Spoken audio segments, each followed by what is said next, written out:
Hello, good morning all of you.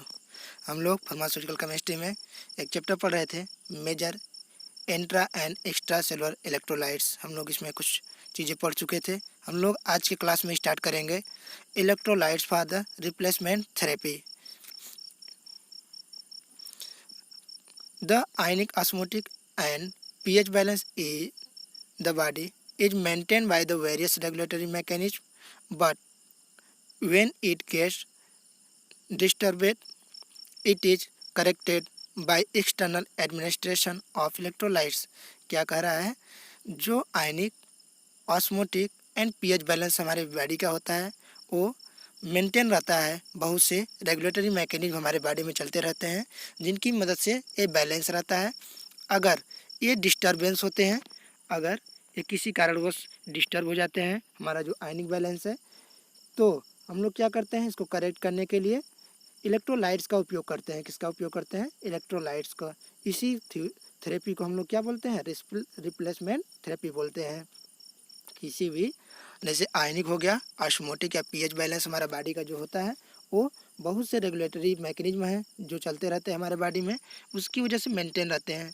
लेकिन अगर ये मैकेनिज्म किसी कारणवश गड़बड़ होते हैं या डिस्टर्ब होते हैं, तो इनको बनाए रखने के लिए या फिर इनको सुधारने के लिए जो हम लोग इलेक्ट्रोलाइट्स यूज करते हैं, इस इलेक्ट्रोलाइट्स को यूज करने को क्या बोला जाता है? रिप्लेसमेंट थेरेपी बोला जाता है। The chloride salt of sodium and potassium, sodium and potassium are use for replacement therapy. Replacement therapy में मेनली क्या यूज होता है? Sodium and potassium chloride salts, sodium और पोटेशियम के क्लोराइड साल्ट्स यूज होते हैं। तो हम लोग पहले पढ़ेंगे sodium, sodium chloride. Sodium chloride,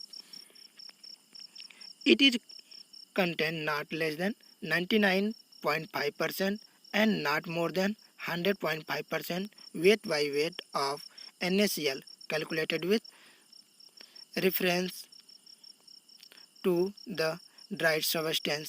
ये 99.5% से न कम होना चाहिए एंड 100.5% से इसका कंसंट्रेशन कम नहीं होना चाहिए। डिस्क्रिप्शन, इट इज वाइट, ये कैसा होता है? सोडियम क्लोराइड कैसा होता है? NaCl वाइट होता है।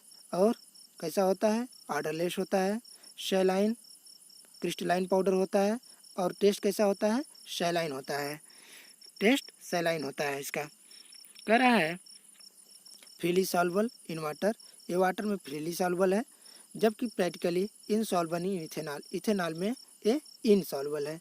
It is salt present in extra cellular fluid. हम लोग एक्स्ट्रा सेलुलर फ्लूइड और इंट्रा सेलुलर फ्लूइड पढ़ चुके हैं।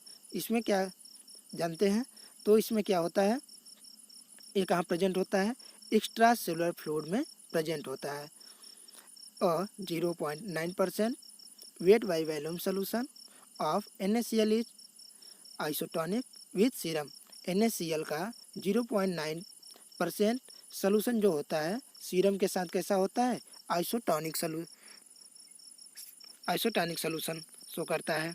टेस्ट फॉर प्योरिटी, इसमें क्या क्या चेक करना है, कौन कौन प्योरिटी को कौन कौन सा अनप्योरिटी नहीं मिला होना चाहिए। It is check by the presence of acidity और alkalinity, arsenic, barium, bromide, calcium, magnesium, ferrocyanide, heavy metals and loss on drawing.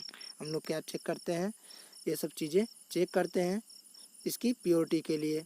Alkalinity, arsenic, barium, bromide, calcium, magnesium, ferrocyanide, heavy metals और loss on drying. Storage condition इसका क्या होना चाहिए? इसको store करते समय क्या क्या ध्यान रखना चाहिए? It is air tight container, ये क्या होना चाहिए? स्टोर होना चाहिए, एयर टाइट कंटेनर में स्टोर होना चाहिए। In a dry place as a absorb moisture, क्या होना चाहिए? ये बिल्कुल ड्राई प्लेस पे स्टोर होना चाहिए। Incapability, it is incapable with silver, lead and mercury salts. क्या कह रहा है? ये सिल्वर, लेड और मरकरी साल्ट के साथ इनकैपेबल होता है। फिर देखते हैं सोडियम क्लोराइड का use. It is administered as electrolyte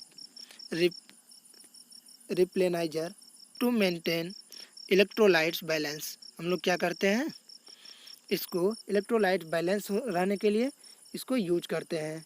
electrolytes balance रहे हमारे शरीर में, बॉडी में, उसके लिए इसको यूज करते हैं। When hypotonic solution is given orally in induced vomiting and hence can be used in case of poisoning as first aid। Poisoning के केस में हम लोग फर्स्ट एड के रूप में NaCl उपयोग करते हैं कि वो पॉइजनिंग को कम से वोमिटिंग कराने के लिए। वोमिटिंग हो जाएगा तो क्या होगा, पॉइजनिंग कम हो जाएगा। जैसे कोई भी पॉइजनिंग पेशेंट है, उसको फर्स्टली क्या करेंगे हम लोग, वोमिटिंग करा, ज़रूरत है कि उसकी पॉइजनिंग कम हो तो उसे वोमिटिंग की ज़रूरत होती है। वोमिटिंग कराने के लिए हम लोग फर्स्ट एड के रूप में NaCl दे सकते हैं। In combination with other electrolytes as dextrose it is use as a dialysis solution in renal failure. Renal failure के समय जब हमारा किडनी फेल्योर हो जाता है, डायलिसिस किया जाता है किसको, ब्लड को फिल्टर करने के लिए, तो उस समय इसका जो सोल्यूशन होता है वो और इलेक्ट्रोलाइट के साथ, जैसे डेक्सट्रोज के साथ इसको सोल्यूशन बना के यूज किया जाता है।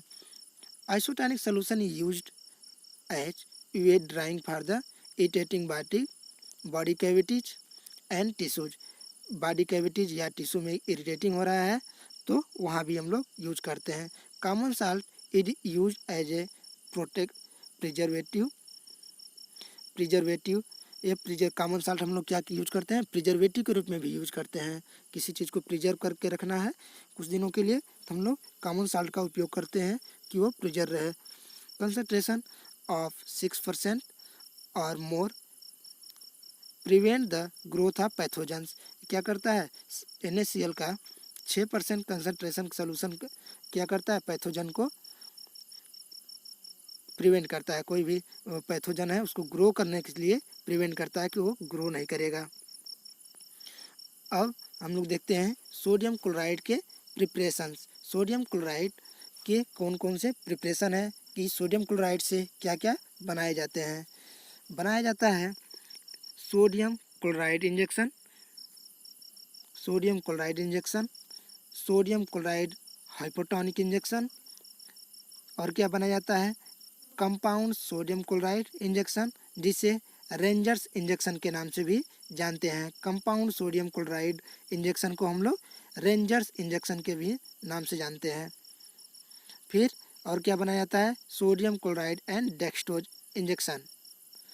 ये सब प्रिपरेशन सोडियम क्लोराइड के हैं। सोडियम क्लोराइड के अलग अलग प्रिपरेशंस हैं।